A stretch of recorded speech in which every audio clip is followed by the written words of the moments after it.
사도행전 묵상일기 257번째 성공보다 사명을 따라가십시오.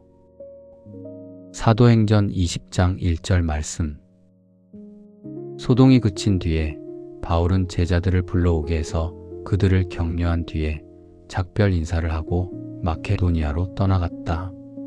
아멘. 좋은 아침입니다. 아침 저녁으로 살짝 기온이 내려갔습니다.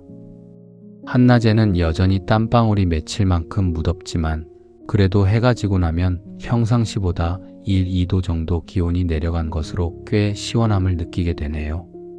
그래서 좀 살 것 같습니다.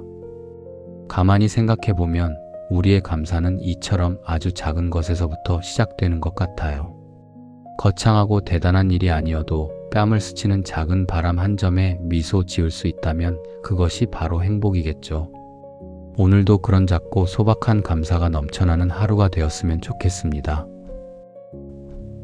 사도행전 19장은 에베소에서 일어난 놀라운 부흥의 역사를 기록하고 있습니다.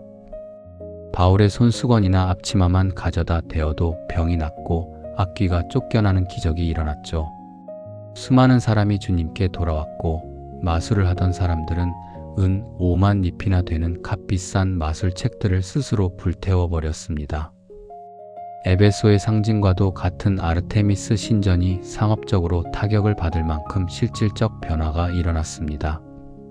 그런 삶의 변화는 에베소를 넘어 소아시아 전역으로 퍼져나갔죠. 생각만이 아닌 삶의 변화를 일으키는 그야말로 엄청난 부흥과 성공의 현장이었습니다. 그런데 사도행전 20장에 들어서자마자 뜻밖의 소식을 접하게 됩니다. 바울이 제자들을 격려한 뒤에 작별 인사를 하고 마케도니아로 떠났다는 기록입니다. 이 한 줄의 기록이 놀라운 이유는 이것이 우리가 현실에서 쉽게 행할 수 없는 일이기 때문입니다. 지금 에베소는 바울의 헌신적인 복음 전도로 인해 거대한 부흥의 물결을 이루고 있었습니다. 목회자의 관점에서 솔직히 생각해보면 지금이 떠나기 가장 아까운 때죠. 사람들은 구름대처럼 몰려들고 갓 믿음을 시작한 이들에게 더 많은 가르침이 필요한 시기니까요. 때로는 이럴 때 훌쩍 떠나는 것이 무책임해 보이기도 합니다. 사실 우리는 실패한 자리, 상처받은 자리에서는 미련 없이 쉽게 떠납니다. 그러나 내 손으로 일군 성공의 자리, 사람들이 박수 쳐주는 화려한 자리에서 떠나기란 결코 쉽지 않습니다. 그럼에도 불구하고 바울은 에베소를 떠납니다. 그에게 중요했던 것은 내 사역이 얼마나 커지는가가 아니라 주님의 복음이 어디까지 흘러가는가였기 때문입니다. 그래서 에베소가 아무리 잘 되어도 그는 미련 없이 마케도니아로 발걸음을 옮깁니다. 그리고 그의 시선은 이미 에베소를 넘어 예루살렘을 지나 저 멀리 로마까지 향하고 있었습니다. 이 시선의 차이는 매우 중요합니다. 성공을 좇는 사람은 자신이 잘 되는 곳, 대접받는 곳에 머물려 하지만 사명을 좇는 사람은 자신을 필요로 하는 곳으로 움직입니다. 우리는 흔히 믿음이라고 하면 무언가를 끝까지 강하게 붙잡고 견디는 힘이라고 생각합니다. 하지만 때로 진짜 성숙한 믿음은 잘 되고 있는 것을 과감히 내려놓는 힘이기도 합니다. 바울이 떠날 수 있었던 이유는 단순합니다.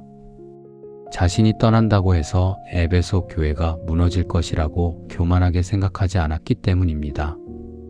바울에게 교회의 진짜 주인은 자신이 아니라 하나님이셨기 때문입니다. 그 믿음이 있었기에 그는 자유롭게 떠날 수 있었습니다. 이것은 오늘을 사는 우리에게 굉장히 중요한 영성입니다. 내가 없으면 안 된다는 그 무거운 책임감과 교만을 내려놓는 것도 훌륭한 믿음입니다.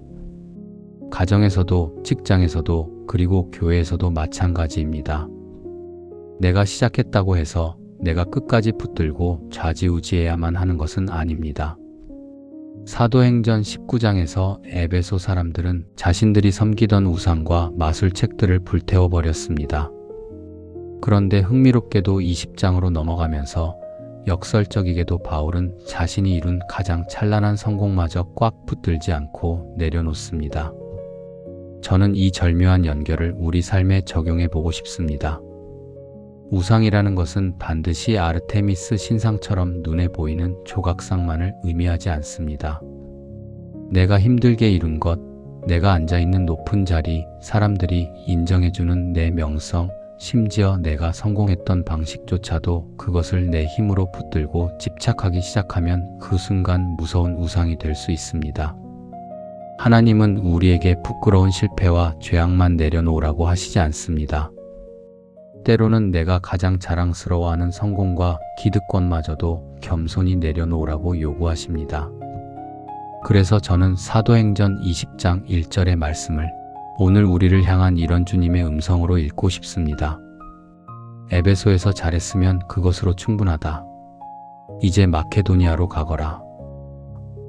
어제의 성공에 취해 그것을 반복하며 안주하는 것이 우리 인생의 목적은 아닙니다. 오늘 내가 새롭게 마주하고 감당해야 할 일이 분명히 있습니다. 새롭게 만나 사랑해야 할 사람, 새롭게 겸손히 배워야 할 것, 새롭게 낮아져 섬겨야 할 자리, 새롭게 가슴 뛰며 시작해야 할 일들이 우리를 기다리고 있습니다. 그러므로 성숙한 신앙은 끊임없이 자신에게 묻습니다. 내가 지금까지 무엇을 얼마나 크게 이루었는가가 아니라 하나님께서 지금 이 순간 나를 어디로 부르고 계시는가? 바로 이 질문이 가장 중요합니다. 사랑하는 여러분, 오늘 하루 구체적인 결단을 내려보는 것은 어떨까요? 내가 꽉 쥐고 놓지 못하는 나만의 에베소가 있다면 오늘 하루만큼은 부드럽게 소나귀에 힘을 빼보시길 권합니다. 직장에서든 가정에서든 내가 늘 고집해오던 나만의 성공 방식을 잠시 내려놓고 오늘 내 곁에 있는 연약한 한 사람의 이야기에 온전히 귀 기울여주는 것이 바로 새로운 사명지로 떠나는 구체적인 첫걸음이 될 것입니다. 과거의 화려한 자리에 얽매이지 않고 오늘이라는 새로운 사명의 길을 묵묵히 걷는 여러분의 발걸음을 온 마음 다해 응원합니다. 주님의 선하신 인도하심이 마케도니아로 향하는 여러분의 모든 길 위에 은혜와 평강으로 함께 하시기를 간절히 축복합니다.